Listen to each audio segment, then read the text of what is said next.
Ya, untuk pemerintah, saya kira pesan pentingnya adalah sekarang bagaimana merelokasi anggaran sesuai dengan kebutuhan program-program strategis. Jangan sampai makan bergizi gratis, lalu masyarakat mau ke puskesmas harus berbayar lagi. Nah, ini kan jadi persoalan.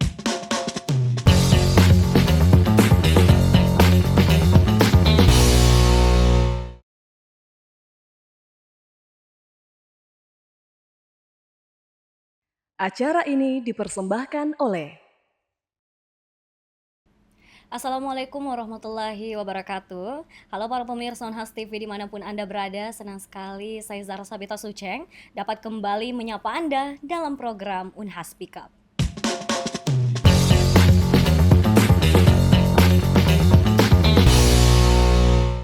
Pemirsa, efisiensi anggaran merupakan langkah strategis yang dapat dilakukan oleh pemerintah ataupun organisasi untuk mengelola keuangan yang lebih sehat dan berkelanjutan.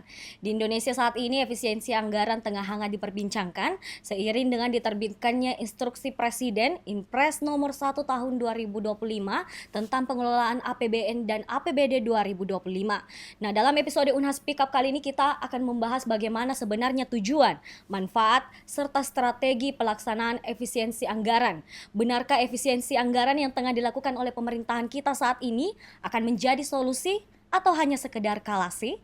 Nah, untuk itu telah bergabung bersama kami di studio utama Unhas TV, ada dosen Fakultas Ilmu Sosial dan Ilmu Politik, Bapak Dr. Andi Lukman Irwan, SIP MSI. Assalamualaikum warahmatullahi wabarakatuh, Bapak. Waalaikumsalam warahmatullahi wabarakatuh. Bagaimana Ya, kabar hari ini, Bapak? alhamdulillah baik. Ya. Alhamdulillah. Nah, pemirsa perlu kita mention bahwa Bapak Andi Lukman Irwan ini juga sebagai Ketua Prodi Departemen Ilmu Pemerintahan Fakultas Ilmu Sosial dan Ilmu Politik. Nah, sebagai pengantar untuk pembahasan kita hari ini, Pak, mungkin boleh dijelaskan latar belakang dari efisiensi anggaran yang tengah dilakukan oleh pemerintahan kita itu seperti apa?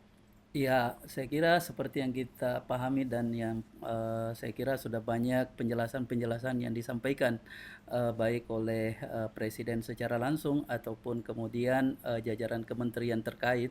Iya, Impres nomor 1 tahun 2025 ini kemudian dikeluarkan oleh pemerintah pusat bagaimana untuk menstabilkan ekonomi kita, lalu kemudian bagaimana menstabilkan antara sektor pendapatan dengan belanja APBN dan APBD kita, iya, karena kita paham defisit anggarannya luar biasa betul. besar dan saya kira ini adalah momentum transisi pemerintahan dari pemerintahan presiden sebelumnya ke Iya, presiden yang baru, yang pastinya ada banyak program-program strategis, ada banyak kemudian kebijakan-kebijakan strategis yang menjadi bagian daripada RPJMN, Rencana Pembangunan Jangka Menengah Nasional, yang adalah breakdown dari program prioritas Pak Prabowo yang harus juga terakomodir di iya, dalam APBN kita, yang boleh jadi di APBN 2025 ketika disusun iya. oleh pemerintahan sebelumnya ini belum terakomodasi, Hmm. sehingga ya memang mau tak mau ini adalah masa transisi pemerintahan, ya pasti akan banyak sesuatu yang sifatnya menjadi guncangan-guncangan, ya Iya. saya kira itu. Jadi memang ini masih awal-awal ya untuk masa transisi, Iya, utamanya untuk presiden kita Republik Indonesia. Juga sempat di-mention tadi bahwa latar belakang dari efisiensi anggaran untuk APBN 2025 ini pertama adalah iya, menstabilkan ekonomi ya, Pak. betul, iya Mensta- betul.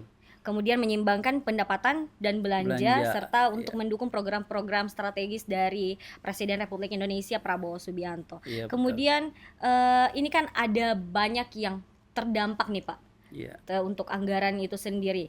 Kita mulai dari pembangunan ibu kota negara iya. IKN yang ada di Kalimantan. Itu bagaimana untuk pendapat Bapak sendiri? Iya, saya kira IKN ini kan adalah merupakan program prioritas nasional Iya. yang sudah memiliki landasan hukum juga, Hmm. sudah ada perpres yang mengatur dan juga sebelumnya di APBN 2025 sudah ada alokasi-alokasi belanja yang akan digunakan oleh kementerian-kementerian terkait di dalam percepatan pembangunan infrastruktur di kawasan IKN kita. Tapi dengan adanya impres nomor 1 terkait efisiensi yang harus dilakukan oleh beberapa kementerian-kementerian terkait, terkhusus misalnya Kementerian PUPR, Iya betul. kementerian masih banyak kementerian-kementerian teknis lainnya, automatically semua belanja-belanja yang sifatnya tidak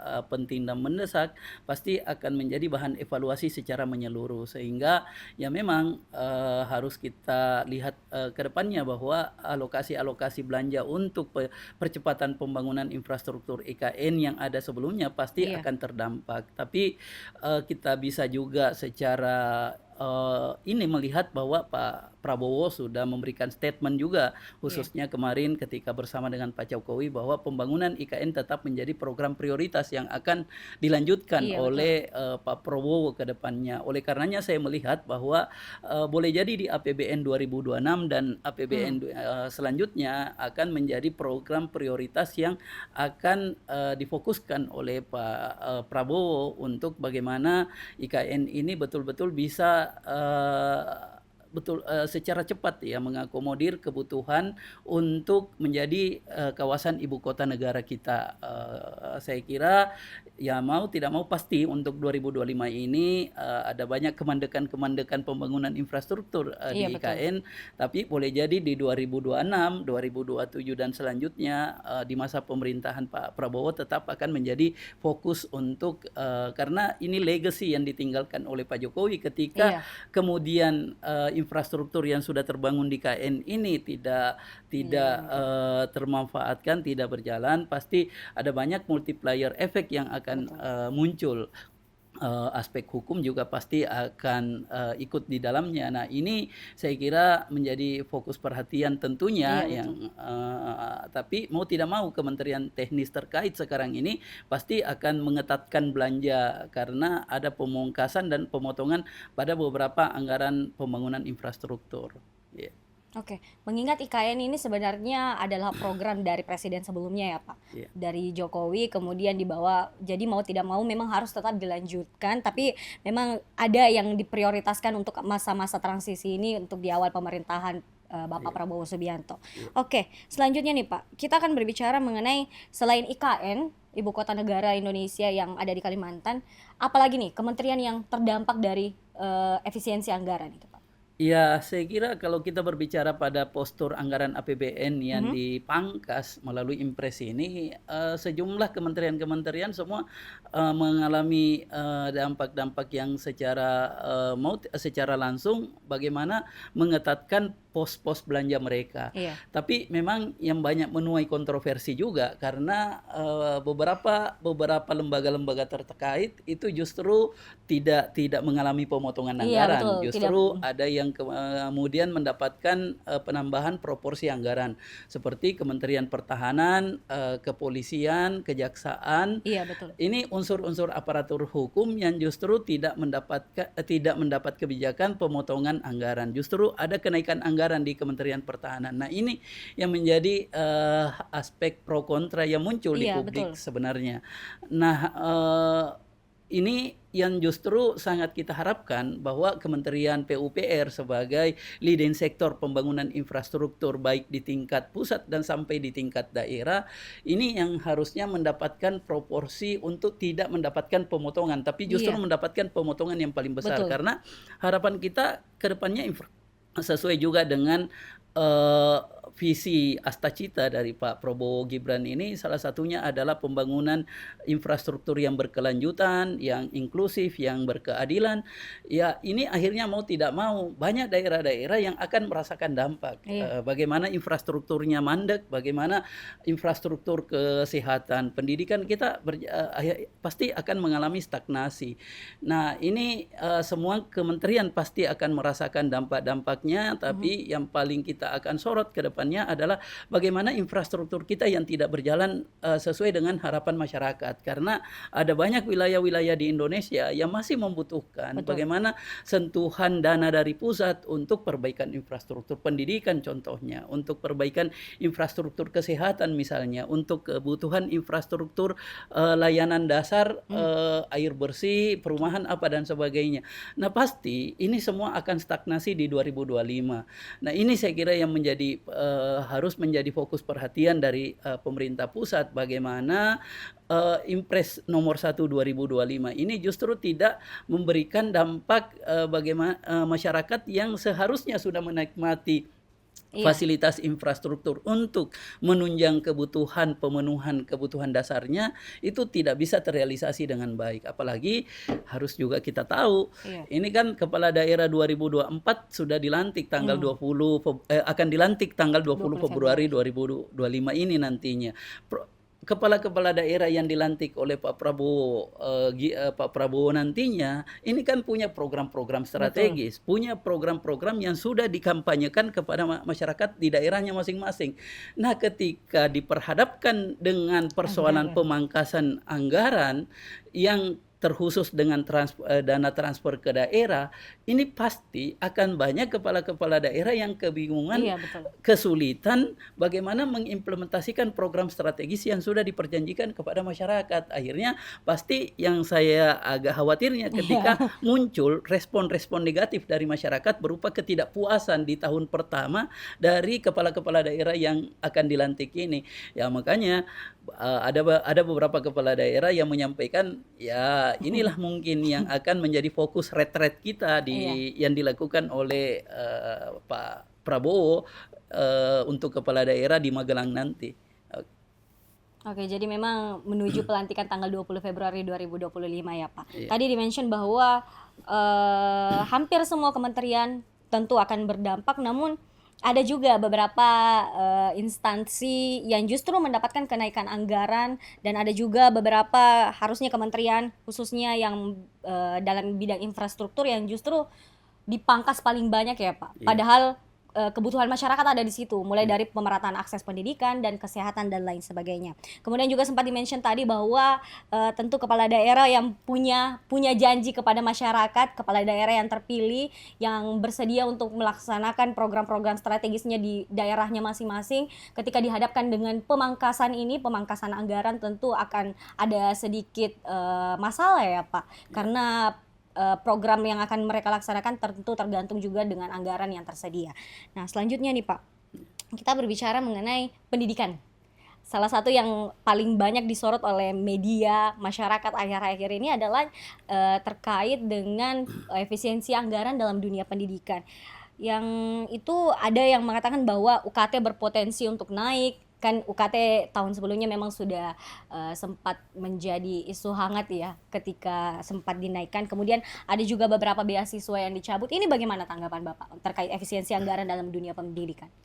Ya, saya kira problemnya adalah seperti ini. Kita sebenarnya tidak berpikir bagaimana ketika kementerian terkait seperti Kemendikti ataupun Kementerian Pendidikan dan Menengah itu melakukan relokasi anggaran. Bagaimana justru pemerintah punya tanggung jawab untuk menaikkan tingkat pendapatan masyarakat. Ya, bagaimana mendorong sektor-sektor pertumbuhan ekonomi real kita bisa dirasakan oleh masyarakat sehingga pekerja-pekerja di sektor-sektor baik informal maupun kemudian sektor formal itu mendapatkan penghasilan yang bisa lebih naik begitu. Sehingga kalau kita berbicara tentang bagaimana ketersediaan orang tua untuk membayarkan UKT bagi anaknya, ketika nilai pendapatannya naik kan pasti tidak menjadi masalah. Nah, problemnya adalah bagaimana menciptakan pertumbuhan ekonomi sehingga kelompok-kelompok masyarakat kita, khususnya kemudian kelompok-kelompok masyarakat yang bekerja di sektor informal itu bisa tetap terjaga nilai pendapatannya, bahkan akan lebih positif ketika mampu pemerintah Iya, men-trigger nilai pendapatannya lebih lebih besar ya, sehingga tidak ada kesulitan bagi para orang-orang tua untuk membiayai sektor pendidikan bagi anak-anaknya. Nah, yang saya kira tujuan daripada relokasi anggaran ini kan ini iya. juga ada beberapa kementerian yang kelihatan agak keliru ya.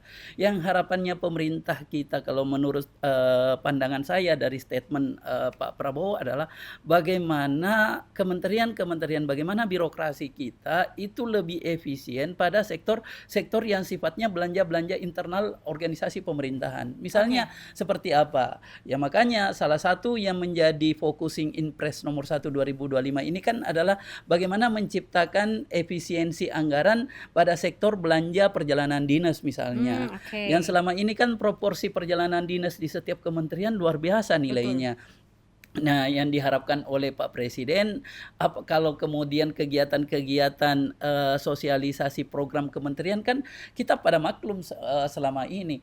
Program sosialisasi kementerian yang dilakukan di daerah-daerah itu dengan kunjungan berapa orang dari kementerian ke keliling provinsi, keliling kabupaten kota, Iya, belanja betul. belanja yang terserap untuk membiayai kegiatan seperti itu berapa ratusan juta kan. Betul. Makanya kita maklum biasanya ada pameo itu bahwa kalau di bulan Oktober, bulan November jangan lakukan kegiatan karena hotel-hotel full di semua provinsi Iya. di bulan Oktober November karena kementerian semua berlomba-lomba bikin kegiatan. Nah, ini saya kira yang menjadi titik focusing daripada Pak Prabowo, belanja-belanja internal organisasi pemerintahan yang harusnya mendapatkan proporsi dalam proses relokasi anggaran ini. Biaya perjalanan dinas, biaya Iya. ATK, ya luar biasa jumlahnya besar. Padahal dengan zaman yang semakin Teknologi. berkembang teknologi informasi sekarang ini, anggaran pada sektor ATK ini kan bisa diminimalisir. Betul. Kemudian pada sektor-sektor yang terkait dengan honor-honor untuk semua kegiatan. Nah, kita pada maklum selama ini kementerian-kementerian terkait, organisasi pemerintahan dimanapun, ketika ada kegiatan semuanya pasti ada timur. Timur pasti akan dibiayai dengan anggaran yang padahal mereka sudah mendapatkan tunjangan Iya, betul. kinerja, sudah mendapatkan ada gaji pokok, ada tunjangan jabatan. Nah, ini kan lalu kemudian ada proporsi pos belanja untuk honorarium dalam kegiatan-kegiatan tertentu. Nah, ini kan yang diinginkan oleh Pak Prabowo untuk dipangkas sehingga harapan kita seperti Kemendikbud tidak kemudian justru melakukan relokasi terhadap dana bantuan kepada perguruan-perguruan tinggi ataupun Kementerian Pendidikan Menengah tidak mengurangi proporsi belanja untuk bantuan pendidikan Iya. bagi anak-anak sekolah SD, SMP, SMA kita. Nah, ini yang kita harapkan bagaimana mengetatkan anggaran organisasi birokrasi pemerintahan kita pada sektor internal belanja pemerintahan. Oke. Tapi harus kita hati-hati juga karena kita paham hotel misalnya. Selama ini hotel kita, industri perhotelan kita itu sangat bergantung pada belanja sektor pemerintahan. Betul. Makanya yang agak sedikit mulai resah juga dengan Impres ini kan adalah Persatuan Hotel dan Restoran Indonesia Iya. PHRI. Karena kalau pemerintah tidak melaksanakan kegiatan di hotel lagi, maka pasti Iya. akan banyak kemudian hotel-hotel yang mengalami penurunan pendapatan. Kan pasti dampaknya ada pengurangan tenaga kerja di Betul. perhotelan lagi, ada pasti pemutusan hubungan kerja, ada PHK. Iya. Ya ini pemerintah harus hati-hati juga menghitung-hitung bagaimana ya saya kira tinggal dibuatkan desain norma aturan kapan kegiatan itu bisa dilaksanakan di hotel, kapan tidak perlu dilakukan di hotel. Karena misalnya kalau kita di UNHAS, kalau tidak dilaksanakan di hotel, hotel UNHAS Iya, betul. hidupnya dari mana? Kalau kemudian misalnya rapat-rapat, sosialisasi program, kegiatan-kegiatan yang bersifat menghimpun banyak orang, kalau dilakukan dengan Zoom meeting semuanya secara terus-menerus, hotel UNHAS hidupnya dari mana? Nah, ini jadi problem. akhirnya kan ada anekdot yang berkembang yang kemarin ya, bahwa jangan sampai anak-anak kami mendapatkan suplai makan gizi Betul, makan siang gratis bergratis. bergizi, tapi orang tuanya kehilangan pekerjaan untuk membiayai makan pagi dan makan malam anaknya. Nah, ini kan yang harus dipikirkan oleh pemerintah. Betul. Oke, jadi memang pemirsa yang sempat dimention oleh Bapak Dr. Andi Lukmanirwan ini adalah sebenarnya bagaimana belanja internal organisasi pemerintahan itu diperketat ya Pak. Iya. Seperti tadi sempat dimention bahwa biaya-biaya dinas itu yang jadi pemirsa yang memang yang ditekankan oleh Presiden Prabowo adalah bagaimana dinas-dinas atau mungkin seminar-seminar ke luar negeri atau keluar kota itu yang dikurangi dan diperketat agar efisiensi anggaran itu bisa berjalan dengan lebih baik. Kemudian juga sempat dimention tadi kalau untuk anggaran ATK sendiri kita seiring dengan perkembangan zaman yang terus memajukan teknologi informasi dan komunikasi, anggaran ATK ini bisa diperkecil lagi. Kemudian ada juga tadi itu sempat dimention bahwa memang untuk strategi efisiensi anggaran ini harus dilaksanakan dengan betul-betul hati-hati ya Pak. Mengingat tadi misalnya jika apa ya tadi itu belanja internal organisasi pemerintahan itu diperketat, maka tentu hotel-hotel dan resto-resto yang biasanya menerima kunjungan seminar, kunjungan rapat dari luar kota itu juga pasti akan berdampak. Nah, selanjutnya apakah dampak efisiensi anggaran ini akan terasa di awal-awal saja atau akan berkelanjutan atau seperti apa? Ya, saya kira sekali lagi saya ingin sampaikan karena kita berada pada fase masa transisi pemerintahan Betul? dari presiden sebelumnya yang menyusun APBN 2025 ini adalah pemerintahan sebelumnya, lalu datang pemerintahan berikutnya Pak Prabowo Gibran yang punya program prioritas juga yang harus dibelanjai dari APBN 2025. Ya, tentunya harapan kita ini hanyalah merupakan guncangan-guncangan di fase masa transisi, Iya, tidak menjadi sesuatu yang akan berkelanjutan untuk 2026, 2027 dan seterusnya. Karena kalau kita berharap 2026 itu penyusunan APBN sudah dilakukan oleh Pak Prabowo sendiri, otomatis program-program prioritas, apa kebijakan-kebijakan dan apa yang menjadi harapan-harapan dan keinginan dari Pak Prabowo itu sudah bisa terakomodir di APBN berikutnya. Sehingga harapan kita ke depannya tetap juga program efisiensi belanja pemerintahan ini berkelanjutan dari sisi sektor-sektor internal belanja pemerintahan, di belanja internal pemerintahan kita. Artinya jangan nanti karena tidak ada lagi impres ini misalnya lalu perjalanan dinas dilakukan secara serampangan. iya, Ya, karena salah satu penyakit birokrasi kita itu adalah inefisiensi memang. iya Ya, betul, salah satu ya kita sebut patologi birokrasi ya. betul. Salah satu patologi di dalam birokrasi kita itu adalah pemborosan anggaran. Ini yang banyak terjadi pada organisasi birokrasi dari pusat sampai di daerah. Saya selalu dalam hal mendampingi beberapa pemerintah kabupaten juga menyampaikan bagaimana program-program pemerintahan itu harus menyasar indikator kinerja. Bagaimana pencapaian output program, output kegiatan itu berkontribusi pada pemenuhan indikator kinerja yang sudah ditetapkan di dalam rancangan pembangunan jangka menengah daerah Iya, RPJMD daerah. Karena banyak program-program pemerintahan yang biasanya dikerjakan oleh dinas-dinas terkait itu tidak berkontribusi langsung pada pemenuhan indikator kinerja yang ditetapkan di dalam RPJMD. iya, Kadang kemudian kegiatan-kegiatan yang dibuat itu untuk kebutuhan-kebutuhan memenuhi hasrat dari pemerintah, dari kepala daerah ataupun kepala dinasnya saja. Jadi ya akhirnya ketika ditanya ini outputnya berkontribusi pada pencapaian indikator kinerja mana, rata-rata menjawab ya kita kalau lihat cocologi saja, mencocok-cocokkan oke, antara output program dengan indikator kinerja yang disasar. Nah, ini harapan kita supaya betul-betul uang yang ada di dalam APBN dan APBD kita itu berkontribusi pada peningkatan kesejahteraan masyarakat, terciptanya pertumbuhan ekonomi, dan juga terciptanya pemerataan iya. yang berkeadilan dan inklusif bagi masyarakat kita. Oke. Jadi memang untuk awal-awal ya masa Ya, masih harapan kita karena ini menjadi iya, di masa hanya di transisi masa saja. transisi saja ya Pak, Iya, mengingat kita pemerintahan baru, iya. pemimpin baru. Jadi mungkin untuk masa transisi dari pemerintahan sebelumnya untuk pemerintahan sekarang memang ada banyak hal yang baru dan banyak guncangan ya Pak. Selanjutnya pemirsa, kita akan membahas mengenai salah satu program utama dari Presiden Prabowo Subianto, yaitu program makan bergizi gratis dan kaitannya dengan efisiensi anggaran, tapi setelah jeda berikut.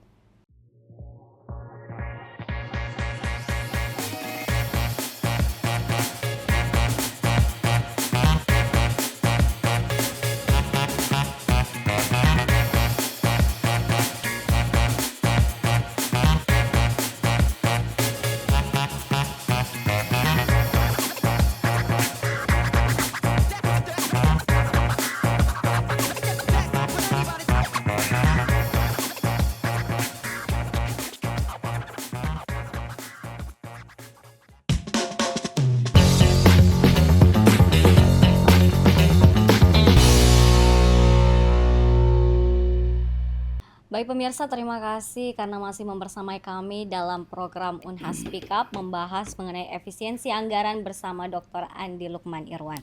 Nah, menarik tadi disebutkan bahwa jangan sampai tadi ada program makan gizi gratis yang disiapkan oleh pemerintah, namun jangan sampai orang tuanya kehilangan pekerjaan untuk menafkahi kemudian makan siang dan makan malam dari anaknya. Nah, berbicara mengenai program makan bergizi gratis nih Pak, kan sebagian besar dari anggaran ini dialihkan untuk program utama tersebut.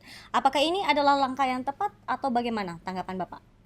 Eh, iya, program makan bergizi gratis Iya, MBG ini kan adalah salah satu program yang ada di dalam Astacita betul. Pak Prabowo Gibran. Yang mana saya kira memang kita harus melihat juga bahwa program makan bergizi gratis ini itu menjadi uh, ada multiplier efek yang akan dimunculkan Betul. ketika sektor-sektor informal di masyarakat itu bisa bergerak. Misalnya peternak telur kita akan semakin Iya. bergerak naik nilai pendapatannya karena harus menyiapkan telur sekian banyak. Misalnya para pengusaha-pengusaha catering kita juga akan mendapatkan nilai pendapatan yang bertambah. Lalu kemudian pedagang-pedagang sayur kita, pedagang tempe kita, pedagang tahu kita. Nah, ini saya kira adalah program yang bisa memunculkan multiplier effect untuk pertumbuhan ekonomi masyarakat di sektor-sektor informal. Nah, eh, yang harus diperhitungkan dengan baik adalah bagaimana program makan bergizi gratis yang disiapkan oleh pemerintah ini bisa menyesuaikan dengan kebutuhan-kebutuhan lokal masyarakat kita. Karena kita paham Indonesia ini kan luar biasa karakteristik masyarakat kita. Di banyak tempat misalnya di luar Pulau Jawa ada masyarakat-masyarakat kita yang selama ini eh, tidak apalagi namanya ya, tidak familiar dengan tempe tahu misalnya, ya akhirnya tidak tidak menjadi efektif program itu bagi anak-anak kita, ya ini yang saya kira harus dipertimbangkan juga di dalam implementasi program makan bergizi gratis ini. Tapi ini adalah program prioritas yang sudah diperjanjikan oleh Pak Prabowo dan oleh karenanya mau tidak mau memang tapi itulah yang saya katakan tadi karena APBN 2025 disusun bukan oleh Pak Prabowo, masih di era Pak Jokowi disusun sehingga program makan bergizi gratis ini belum mendapatkan proporsi anggaran yang signifikan di dalam postur APBN kita. Sehingga mau tidak mau relokasi efisiensi belanja pemerintahan yang dikeluarkan itu menyasar bagaimana menghimpun pos anggaran yang lebih fleksibel bagi program makan bergizi gratis ini. Tapi sekali lagi yang harus kita ingatkan adalah bagaimana sektor-sektor ekonomi masyarakat tidak terdampak secara signifikan dari penghematan atau efisiensi belanja pemerintahan ini. Karena berbicara sektor informal di masyarakat kita kan bukan hanya berbicara terkait dengan peternak, bukan hanya Iya. berbicara terkait dengan pedagang sayur,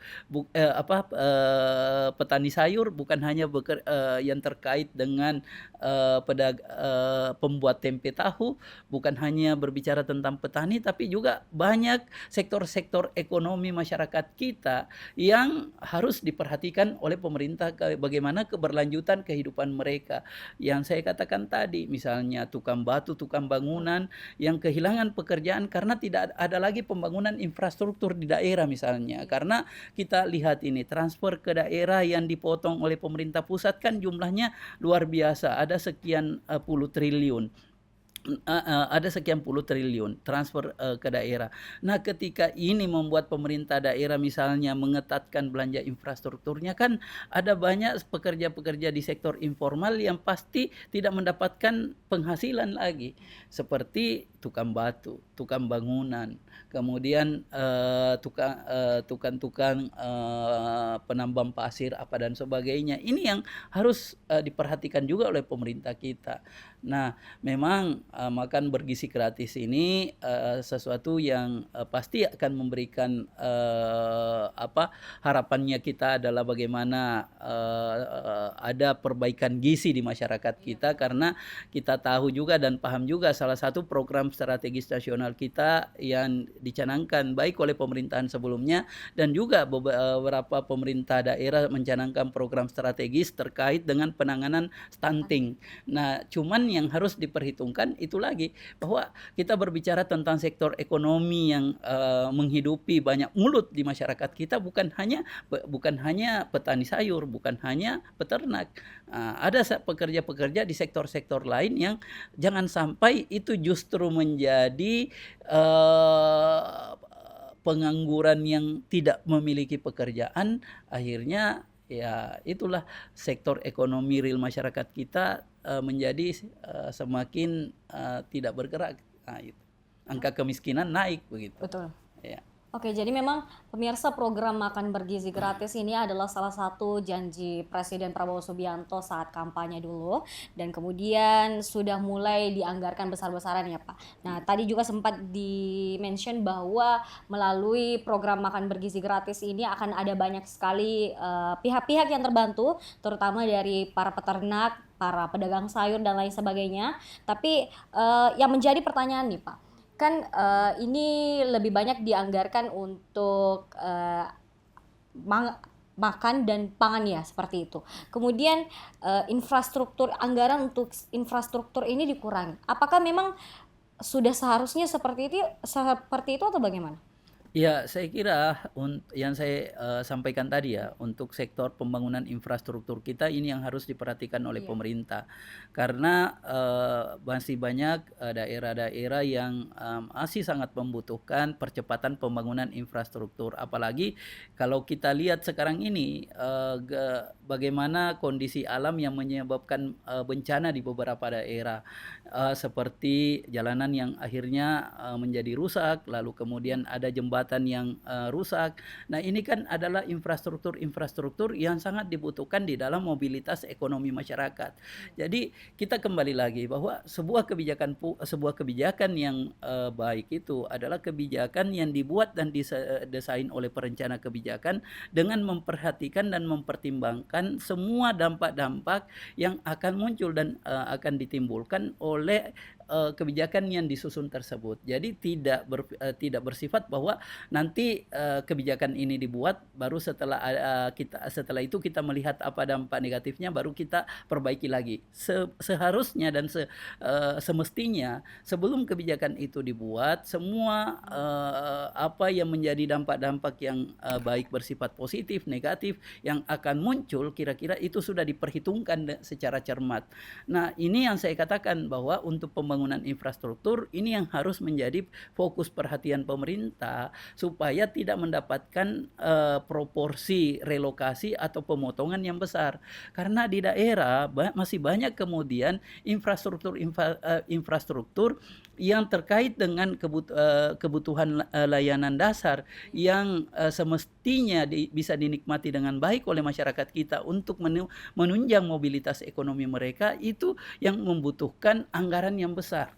Nah, oleh karenanya saya kira pemerintah daerah juga harus pintar juga di dalam memilah dan memilih mana pos-pos belanja di dinas-dinas perangkat daerahnya yang sifatnya menjadi program prioritas yang tidak boleh direlokasi. Ya, kalau terkait dengan efisiensi saya kira seperti yang saya katakan tadi, mari ciptakan efisiensi pada belanja internal organisasi pemerintahan. Misalnya perjalanan dinas organisasi perangkat daerahnya yang dikurangi, belanja pos honor-honor yang dikurangi, belanja ATK yang dikurangi, belanja hari-hari ulang tahun daerah yang dikurangi, belanja-belanja yang terkait dengan seremonial-seremonial yang dikurangi. Lalu kemudian infrastruktur-infrastruktur yang sudah ada pos belanjanya di APBN, APBD misalnya, itu yang harus tetap dipertahankan karena pasti masyarakat ini kan untuk mobilitas mereka akan sangat membutuhkan ketersediaan infrastruktur yang baik. Apalagi ini tahun pertama bagi semua kepala daerah yang menjabat. Pasti masyarakat akan membandingkan antara bupati gubernur sebelumnya dengan bupati gubernur yang dilantik ini. Kalau di 2025 misalnya jalanannya semakin rusak kan distrust akan muncul ketidakpercayaan dari masyarakat yang sudah memilih kepala-kepala daerah yang terpilih ini.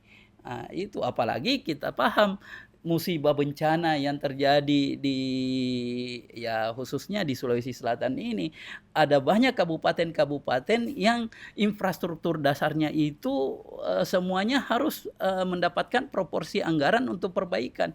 Saya berikan contoh saja, misalnya Kabupaten Maros dari banjir yang terjadi kemarin ada sekian banyak kemudian jembatan yang rusak, ada sekian banyak kemudian jalur-jalur jalan yang menghubungkan antara desa dengan kota yang harus diperbaiki.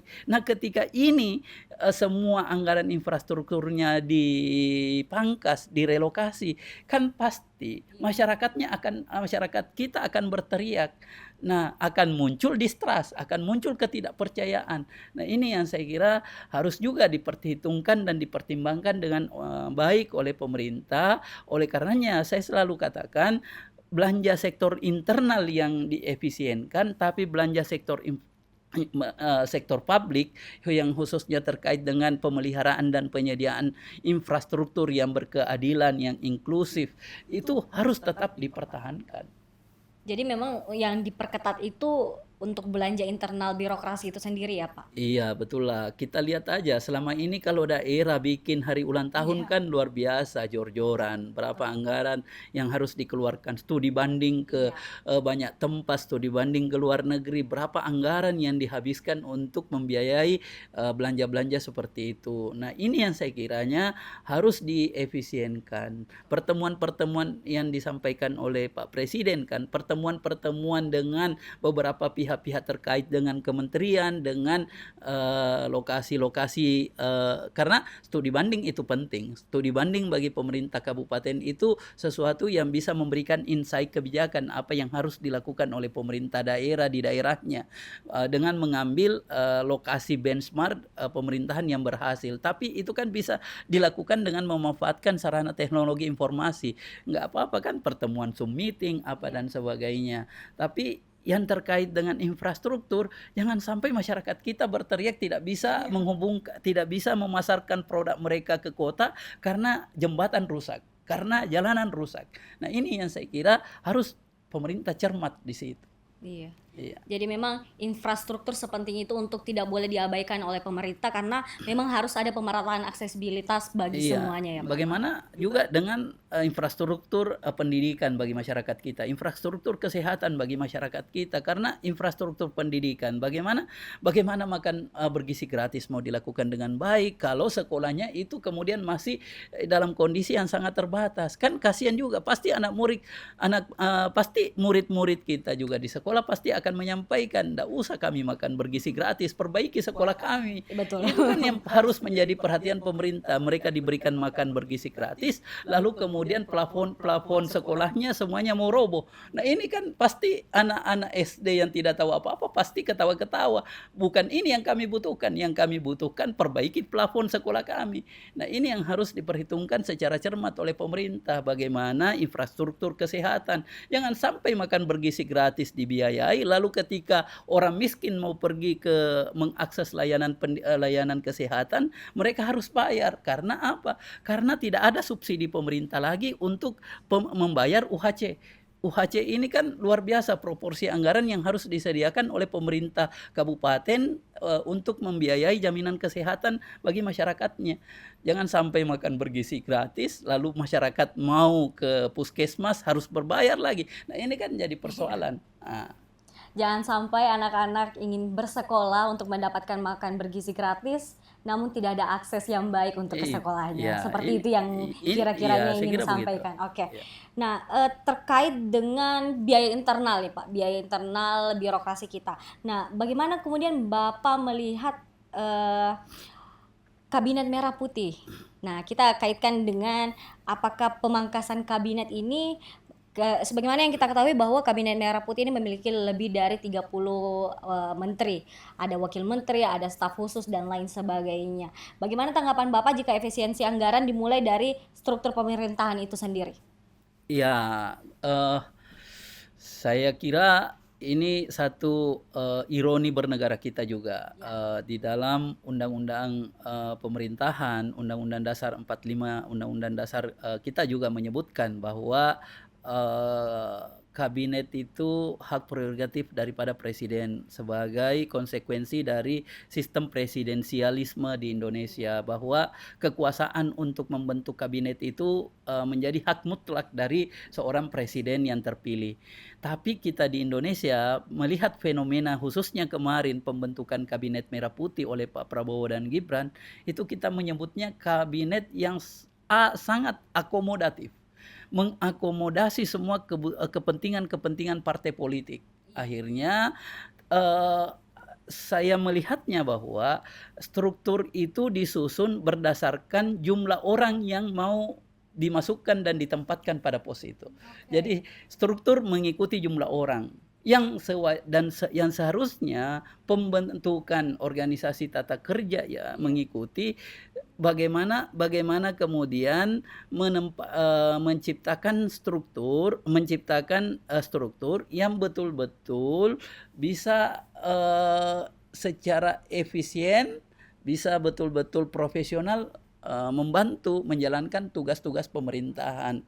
Nah, ini saya melihatnya bahwa terlalu besar jumlah orang yang mau diakomodasi, akhirnya banyak pos-pos kementerian, banyak struktur-struktur kementerian yang sifatnya kemudian dibuat gemuk. Ya kan, sampai 2-3 wakil menteri, ini kan sesuatu yang sangat gemuk sekali. Inilah obesitas birokrasi kita. Kalau kita menyebutnya orang obesitas itu kan tidak lincah biasanya, tidak adaptif untuk bergerak secara cepat. Nah, yang dibutuhkan seharusnya yang publik akan menunggu adalah bagaimana Pak Prabowo di 100 hari kerja misalnya melakukan evaluasi terhadap kabinet-kabinet yang orang-orang yang ada di kabinetnya. Bagaimana melakukan evaluasi terhadap menteri-menteri, wakil-wakil menteri yang sudah diangkat pada jabatannya. Karena kita lihat kemarin ada sejumlah rilis dari lembaga survei yang memberikan kemudian informasi kepada kita mana menteri-menteri, mana wakil-wakil menteri yang berkinerja tidak sesuai dengan ekspektasi daripada masyarakat. Ada sejumlah wakil-wakil menteri yang tidak sesuai dengan ekspektasi yang diharapkan oleh publik. Ini yang seharusnya menjadi bahan evaluasi bagi Pak Prabowo ke depannya, supaya efisiensi itu tidak hanya digaungkan pada sektor belanja, infrastruktur belanja real masyarakat, tapi dimulai dari pembentukan kabinet yang ada di tingkat pemerintah pusat. Nah, itu. Oke, jadi memang sebagaimana yang kita ketahui bahwa struktur pemerintahan yang gemuk itu tentu akan berdampak langsung pada besaran anggaran yang dibutuhkan, mulai dari gaji, tunjangan, fasilitas hingga biaya operasional lainnya. Terakhir nih Pak, mungkin boleh pesan yang ingin Bapak sampaikan langsung kepada pemerintah dan juga masyarakat. Ya, untuk pemerintah, saya kira pesan pentingnya adalah sekarang bagaimana merelokasi anggaran sesuai dengan kebutuhan program-program strategis yang ada di dalam rencana pembangunan jangka menengah daerahnya masing-masing. Bagaimana relokasi ini betul-betul memangkas pos-pos belanja yang sifatnya pemborosan anggaran yang terkait dengan seremonial-seremonial, sehingga harapan kita ke depan program-program yang dibiayai oleh APBN dan APBD betul-betul bisa bersentuhan yang berkaitan dengan kebutuhan hajat hidup masyarakat, yang berkaitan dengan peningkatan kesejahteraan masyarakat, menciptakan daya pertumbuhan ekonomi di masyarakat. Program-program prioritas yang sudah dituangkan oleh kepala daerah di dalam RPJ rencana pembangunan jangka menengah daerahnya itu betul-betul menjadi focusing bagi perangkat daerah di dalam pencapaian indikator-indikator kinerja itu, sehingga tidak ada lagi belanja-belanja yang sifatnya tidak memberikan efek bagi peningkatan kesejahteraan dan pencapaian indikator kinerja. Ya, harapannya kita ke depan adalah pemerintahan ini semakin betul-betul adaptif terhadap kebutuhan masyarakat dan kita menyambut 2026 ini kembali pada situasi yang normal kembali. Oke, baik. Kami ucapkan terima kasih banyak kepada Bapak Dr. Andi Lukman Irwan, SIP, MSI atas pemaparannya yang sangat informatif dan berharga pada episode kali ini. Semoga pembahasan mengenai efisiensi anggaran ini bisa memberikan kita pemahaman yang jelas mengenai dampaknya terhadap pengelolaan keuangan negara dan kehidupan masyarakat yang berkelanjutan. Nah, sekali lagi kami ucapkan terima kasih kepada Bapak Dr. Andi Lukman Irwan, SIP, MSI atas kesempatan dan waktunya untuk berbincang bersama. Kami ucapkan terima kasih juga kepada para pemirsa yang senantiasa menyaksikan Unhas Speak Up. Nah, kami himbau kepada para pemirsa untuk terus memantau Unhas TV untuk mendapatkan informasi dan berita menarik lainnya. Untuk itu saya Zara Sabita Suceng beserta seluruh kru yang bertugas, pamit undur diri dan sampai jumpa.